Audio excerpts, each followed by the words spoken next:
भोजपुरी फिल्मों की चटपटी और मसालेदार खबरों के लिए सब्सक्राइब करें और बेल का आइकॉन दबाइए और हर एक न्यूज सबसे पहले पाइए।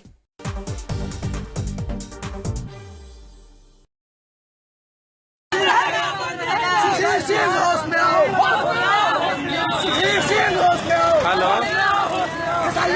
आ रहा है के यहाँ जाम कर ले फर्दो सब पूरा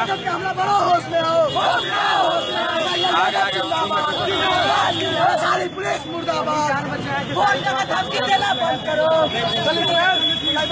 बीते दिन वैशाली जिले में भोजपुरी फिल्मों के सुपरस्टार खेसारी लाल यादव पर रविवार को रात करीब 12 बजे उन पर हमला हुआ था और इस हमले के खिलाफ खेसारी लाल यादव के फैंस क्लब द्वारा बिहार बंद का आयोजन भी किया गया था, लेकिन इसका ज्यादा प्रभाव बिहार में नहीं देखा गया। लेकिन आपको बता दें कि इस दौरान डाक बंगला चौराहे पर बिहार के मुख्यमंत्री नीतीश कुमार का पुतला फूका गया और नीतीश कुमार मुर्दाबाद और खेसारी लाल यादव जिंदाबाद के नारे लगाए गए। आपको बता दें कि वैशाली जिले में शहीद के परिजनों को अनुदान के लिए एक कार्यक्रम का आयोजन किया गया था, जिसमें खेसारी लाल यादव को बुलाया गया था और वहां पर षड्यंत्र के तहत उन पर हमला कराया गया, जिसके बाद खेसारी लाल यादव ने लाइव आकर इसकी जानकारी दिया और जिसका वीडियो इन दिनों सोशल मीडिया पर खूब वायरल हो रही है, जिसे भोजपुरी दर्शक भारी मात्रा में सोशल मीडिया पर शेयर करते हुए नजर आ रहे हैं। अब खेसारी लाल यादव के फैंस क्लब ने बिहार सरकार से यह मांग किया है कि भोजपुरी कलाकारों को सुरक्षा प्रदान करें। खेसारी लाल यादव के फैंस क्लब ने कहा है कि बिहार में खेसारी लाल यादव हो या पवन सिंह, रवि किशन, सभी सितारों को सुरक्षा देना बिहार सरकार का मुख्य कर्तव्य है। आपको बता दें कि आए दिन भोजपुरी कलाकारों पर अचानक हमला होता है, जिससे सभी भोजपुरी कलाकार नाराज हैं। साथ ही साथ आपको बता दें कि खेसारी लाल यादव के पक्ष में भोजपुरी के कई बड़े सितारों ने भी अपनी अपनी प्रतिक्रिया सोशल मीडिया पर व्यक्त किया है। साथ ही साथ खेसारी लाल यादव के सपोर्ट में सभी भोजपुरी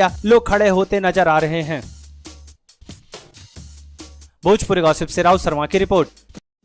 भोजपुरी की चटपटी और मसालेदार खबरों के लिए सब्सक्राइब करें भोजपुरी गॉसिप्स।